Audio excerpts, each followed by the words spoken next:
You're listening to The Coffee Hour. I'm Andy Bates. I'm Sarah Gulseth. It is Tuesday, January 21st. Really neat book that we could share with you today. It's very colorful. It is very colorful, but there's a lot of really good stuff in it, too.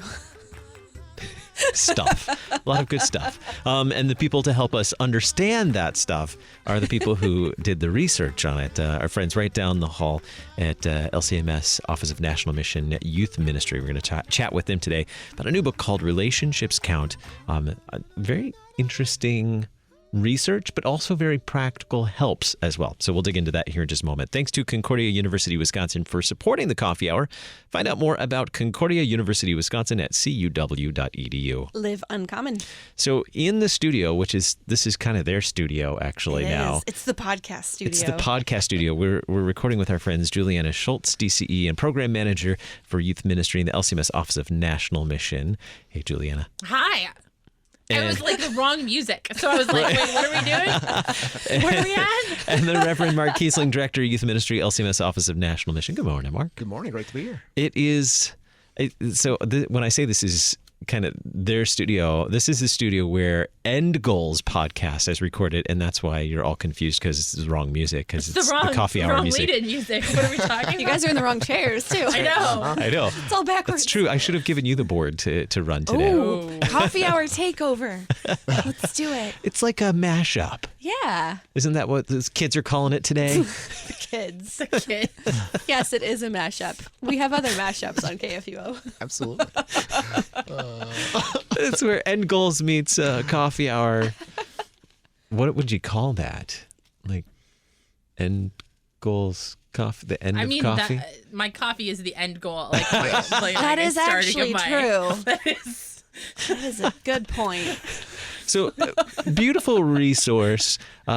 Picked it up. I actually have a physical copy. You guys were so gracious to give me like a hard copy of the new book called Relationships Count, and it's legit. Like There's heft to it. It's heavy. Like this is legit. I appreciate that. I feel like this is.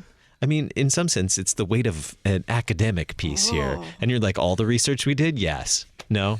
Yeah. But it's not so heady. I mean, it's not so heady that it's not enjoyable reading. I enjoyed what I've gotten to read so far. There's plenty more for me to read, yes. But I'm curious, why study millennials? This came out of the research that you guys have been working on for some time now. Why study millennials, Mark? Yeah, a couple of reasons. Certainly, we were hearing from the church looking at, and this isn't just within the LCMS, but you can certainly see this in other places across American Christianity, the question of where are millennials in our church pews? So we would hear, we can go out into our communities, we can go to soccer games, we can go to coffee shops, and we see these young people obviously in our community engaged, but they're not Sunday morning or whenever it may be over the weekend in worship with us. And not only is it our young people that were raised in the LCMS, but also just in our communities. And so we've been looking at that now for a while about, is that really the trends we do see in the LCMS, and what happened with a mobile society and other things like that. So that was certainly one big question that we would get from the church and trying to look into that. So we had just looked at some raw numbers within the LCMS and seen, is it the same thing that we see across American Christianity that we saw in the LCMS? And also too, when we got deeper into the research, to understand, okay, some of these things that we see in research from Pew or Fuller or others, is that the story of the LCMS as well?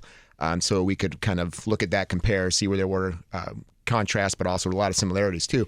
And then when to talk to those who are in the LCMS as millennials, we also wanted to hear from them to say, hey, as you reflect back on your life in the church, from your own words, why are you here? Why are you still here? Why are you in an LCMS congregation? What were the connections that were made through your life? And so that was kind of something that we ended up developing, and then later about some practices for youth ministry in congregation. So that way millennials could help educate for ministry to a younger generation. How can churches build those relationships and be thinking about those important things for their youth ministry or their ministry to young people? You mentioned relationships. The book is titled Relationships Count. And some of the questions that you were getting to do this research on, what were the things that you were looking specifically to study and to research and to ask about? So we looked at a lot of different components. We wanted to know kind of very broadly where we were being successful, like what was retaining factors within a congregation and what maybe we didn't see as retaining factors. And so we looked at everything from the age of a senior pastor to program changes to different aspects of a congregation's environment to relationships. And ultimately, every time we looked at things, the things that mattered were relational aspects. Do you have a parent who's talking about faith in the home and praying with you and reading scripture? Do you have somebody in your congregation that you can go to talk about doubts and questions and crisis? Do you have people who are caring about you and walking with you as you go through moments of transition and crisis, or even in joyful moments as well? How does your congregation handle conflict? How does your congregation handle things like mental health issues?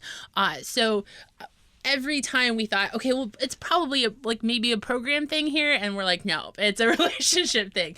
Well, maybe it's an age thing. No, it was a relationship thing. So things like the age of the senior pastor didn't really have any impact on retention, but my pastor cares for me might. And so it's parts of those pieces that we wanted to put together to help not just give you just raw data, but to emphasize the importance of these different things that maybe seem a little bit more nebulous in a congregation in a way that we can really think about and act on. So what did you learn in asking all these questions? I mean, you learned that it was about relationship. I know, there's a whole book. Chapter 1. Dramatic reading. In the very short notes version, Sure. To give us an idea what you learned, because I think that will help the listener understand why they want to get a copy of the book. Yeah, so we found, I'll just maybe throw out a couple that come to mind, and then maybe Mark can as well, but we found some very practical things, like a quarter of the congregations that we surveyed didn't have good records for their confirmands from 10 or 15 years ago, and so we went like, okay, well, that's not just like a logistical thing, like that's a really important and powerful thing that you need to be able to have in order to track and keep good relationships with people. And then we found things like young people, if you had a young person under 32 in leadership, that had a retaining impact for young people in your church and actually attracted young people to your church. So some very practical things, but then also some a little bit harder things, in that the environment of your congregation makes a huge difference in how we talk about things and how we deal with conflict and how we deal with questions within that context really does make a huge difference in terms of retention. I think the things too, some of the stuff that certainly from other research, from common sense, from studying scripture, is just the importance of parents. And that's not to put another burden on parents with all that they've got going on, but it's literally is getting in the rhythm of being in worship on a weekend, and what impact that made for young people to see that it's important. And even we saw it for parents who stayed engaged after kids left the home. So it wasn't just, we went to church for our kids, but no, this is important to receive Christ's gifts and worship, to be in Christian community. And so for that really to teach to young people by example of what they saw. But then certainly too, other factors that Julianna said that went above that too: praying in the home, Bible study in the home, open conversation about life and faith and how that intersects in the home, to where there was a safe place for them to have that. And then those other relationships too, whether it was a pastor, DCE teacher, whoever it may have been, and lay people who just created a welcome environment for young people. And then certainly the thing we saw, again, this from other research, but we saw it within our LCMS research, is that jump from post-high school, is just where we lose a lot of our young people connection to the church. And so if we can help congregations have that long-term view of relationships, and really be praying for them, and just really understand that is a pivotal moment in their spiritual life, that we are praying for them, we are preparing for them, and we are staying connected with them through that until really they find a new home in another church, and that we extend that relationship with them, and that we're caring for them and praying for them through that. So in those transitions, as you were talking about earlier, when you say finding a home in another church, they're moving on, maybe they're moving on to college or next chapter in life, they're moving to a new geography, a new place, a new geographical location. So finding a new congregation that they can connect with there built on the foundation they already have from Absolutely. there. And I'd say in some cases too, and we'll see what happens with the next generation, how mobile they will be, is also in post-high school graduation, is to make sure that there is kind of this invitation, if you will, okay, you're no longer a high school student. Where do you fit into the community? Where are you an important part of the community, to where there might be kind of a new level of that relationship too? Because now that it is there, they got new independence maybe that they didn't have before. And so how do you continue to engage in that if they stay close to home with the home congregation? And I think, going back a little bit here, I neglected to zero in on who are millennials. We've been talking about Me too. Did you participate in any of the surveys? Did you answer any of the surveys? I think I did. That was a long time ago. So Yeah, to be we fair, can we apply did that all of survey 2 this years to ago. you then. Very Yes, good. it is all true for me. Actually, a lot of that is true for me. So we're talking about millennials. Who are the millennials besides just Sarah? Who are the other millennials? So depending on who you ask, anywhere from born from 1980 to 1983, kind of in that span. But definitely we start Gen Z at 1996. And so it would be between the early 80s and 95. So they're all adults, definitely now. They're all pretty much post-college into adult life, kind of that age now. Now, when we did the study a few years ago, it would have been true that the youngest millennials were still kind of just in their 20s. And so when we did the research, we did it with people who were in their 20s. So it would have been the younger aspect of millennials when we did that. Now Gen Z is kind of starting to edge into the 20s and post college. And so we were very specific in our language in the book to talk about, if we're talking about the survey was to millennials, but we can broaden that scope to young adults. So a couple different things. And then we talk about young people, so teenagers and young adults, and then youth. So we think what we learned can be transferable to the next generation, although Gen Z looks different. But what we learned, we kind of talk about them, a couple different aspects of that within the context of the book. Yeah. Well, I think the relational aspects of keeping people engaged in the life of the church probably won't change that much, I would think. But you never know. We're at that point where we need to take a quick break. We'll come right back, though, and continue our conversation about Relationships Count, a new book, and we'll also share with you how you can get your own copy. We're talking with our friends from LCMS Youth Ministry. I'm Andy Bates. I'm Sarah Golseth.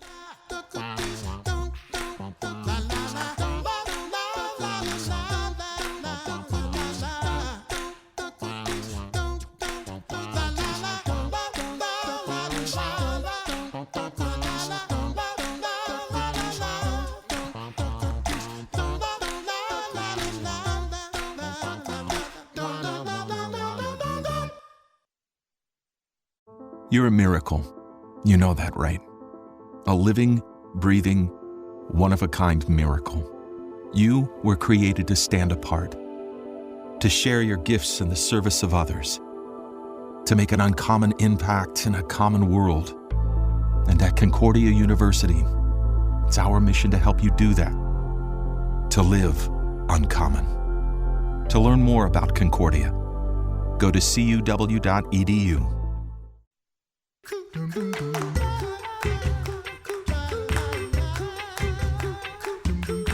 Welcome back to the Coffee Hour. I'm Andy Bates. I'm Sarah Golseth. It is Tuesday, January 21st. We're talking with our friends from LCMS Youth Ministry about the new book, Relationship Counts, based on the depth of research that they've done over the last few years, specifically on millennials, but how this applies to young adults in general. And before we went to the break, we were talking about who are the millennials, who make up the millennials. So early 80s through 95, 96. Yeah. So around there.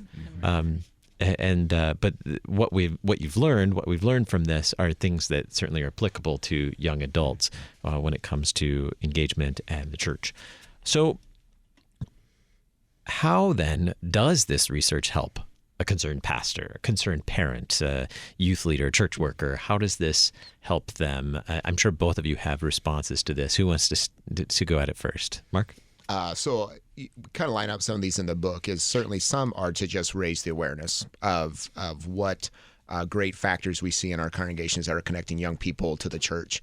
and through that transition to a post-high school. So just being able to raise that awareness. And then, maybe in times there might be conversations for congregations to have times of repentance or to realize maybe where they had messed up in that. And so it may not be the individual who currently is at the church, but be able to understand the history of the church, or maybe where there's some gaps in the ministry that took place to young people and families. And so to be able to have that open conversation, realize, hey, we want to do better with this.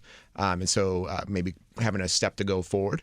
And then certainly we wanted to raise it from our spot in LCMS Youth Ministry to talk about, as a synod, as a church body, we kind of have a unique way, we hope, to make connections for young people as they move to maybe a new location, or for us to work together as a church for our young people. And so how can we pool those resources? How can we have that conversation to help individual congregation, individual Lutherans, individual church workers to work together for the good of our young people? And so hopefully at least 3 factors there to raise up with our congregations, lay people, and church workers. Yeah, I think. Sorry. You're fine. No, that was I would totally agree with Mark. I'm not sure I have anything else to contribute to that. Agreed. Agreed. Ditto. Moving on. So this isn't all sad stuff. It's not all doom and gloom. Millennials are a terrible generation, or whatever the usual. There will be no millennials are terrible. I made sure of that. But just like we made sure that we mentioned Gen X in Yes, there. thank Because you. Yeah, they always get left out. Yes. Forgotten generation. But what are some of those the brighter spots, the good news that comes out of this research? we saw a lot of we asked the question, what's a pivotal faith moment for you, and not necessarily looking for anything key, but we wanted to see kind of what was a moment where maybe a young person really began to personalize their faith, rather than it being something that was owned by parents or that kind of thing.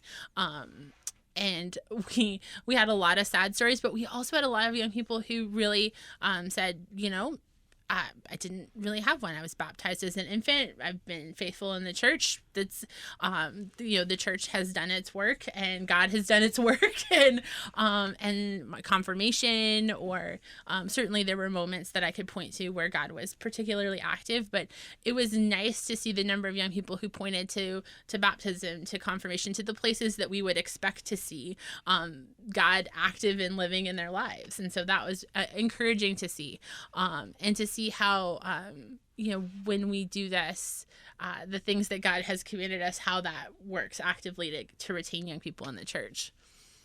I'd say hearing from the millennials who are still engaged in the church is, just that they are engaged, that they love Jesus, they love their church, they love the people that God has called them to be together with.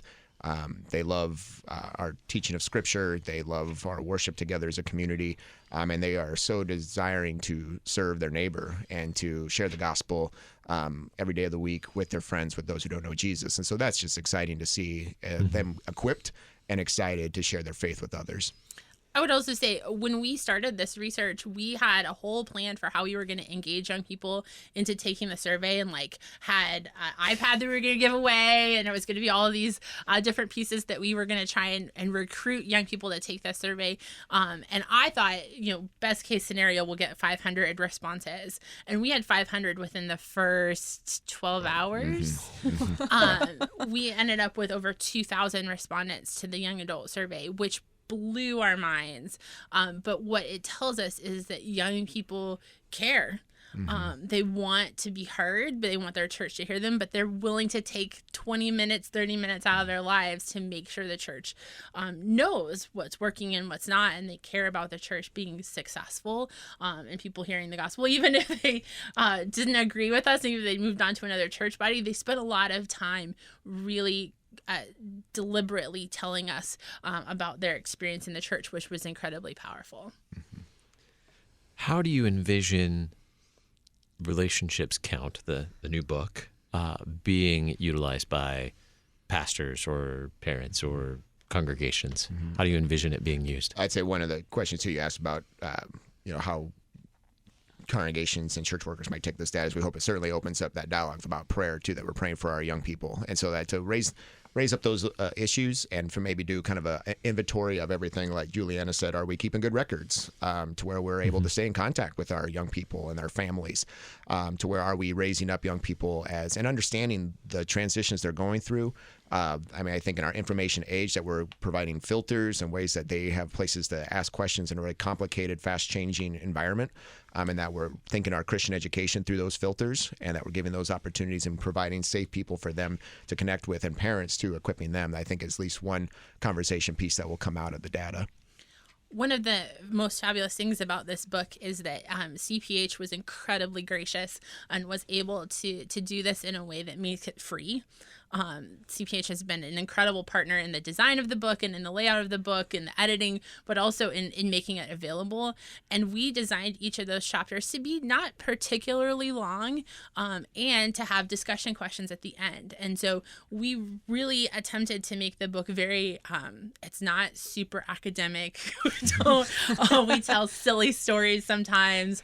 We kept it very much in something that a leadership team, but also a lay leader can pick up, read, and discuss with one another, and we can make that available to a wide breadth of people so that we can start a really good conversation about the things that we found, because in listening well and in having that conversation, we think we can make changes that do have an impact on our overall retention in our church body.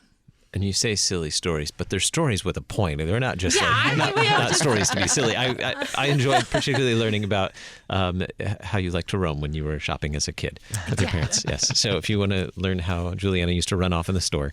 I asked my mom about that, and she had a whole different take. So, but she did approve of the use in the book. That's funny. So you mentioned it's free. How can our friends get a copy of Relationships Count?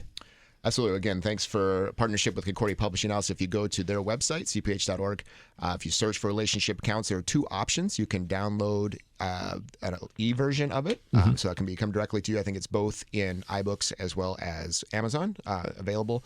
And then also, if you want a hard copy, that's made available too, printed, that they will ship to you for free. And so again, we're so thankful for the grant that they provided. And so can add multiple copies, but then again, utilize it in your youth ministry, in your congregation.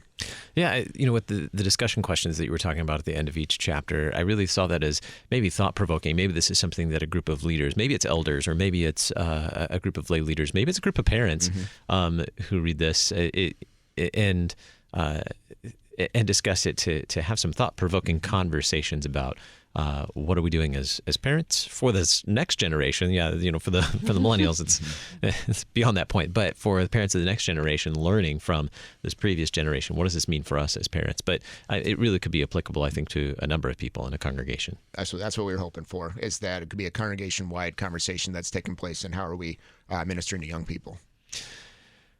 So we get a copy, just go to cph.org. You can find the e-copy there, or you can get hard copies sent to you. And that's outstanding. Great. Free resource. We'll provide a link in the program notes for the CPH information as well.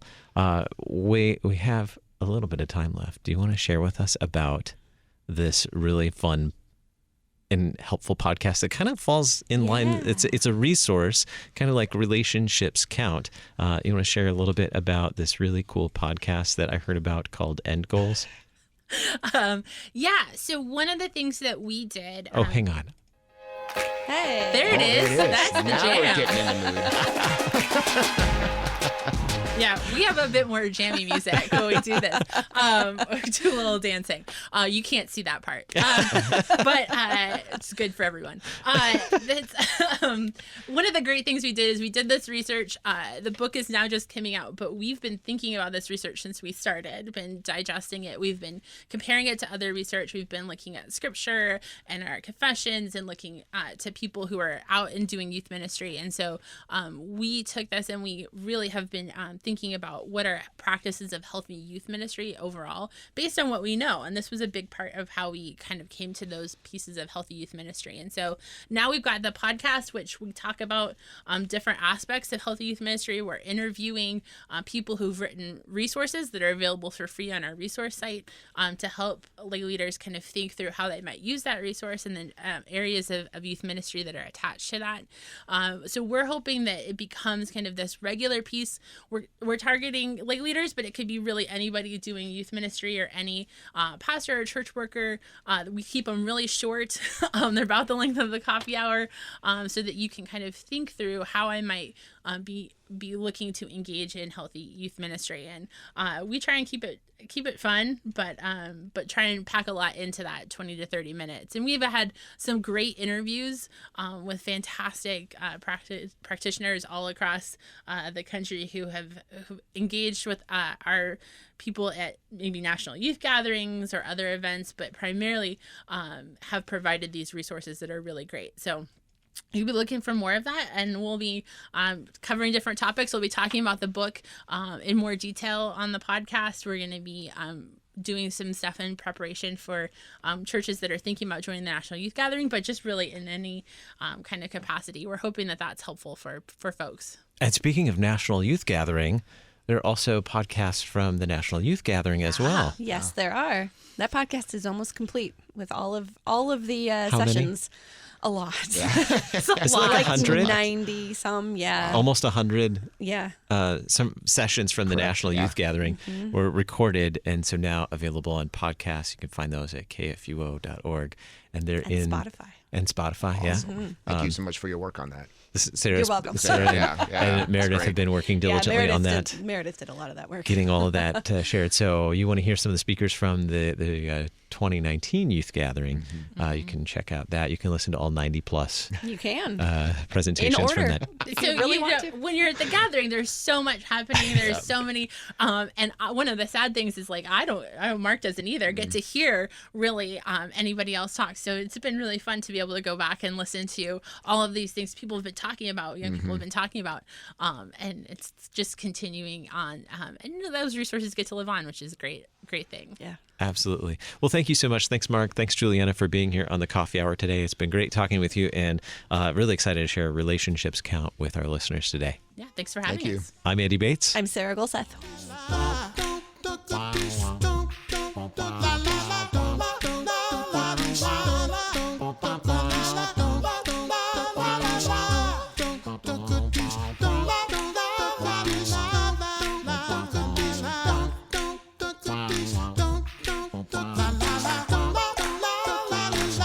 The Coffee Hour with Andy and Sarah is a production of KFUO. To support the Coffee Hour and KFUO Radio, visit KFUO.org. You can also text KFUO to 41444 or send an email to gifts@KFUO.org. And you can call us at 800-844-0524. KFUO. Christ for you, anytime, anywhere.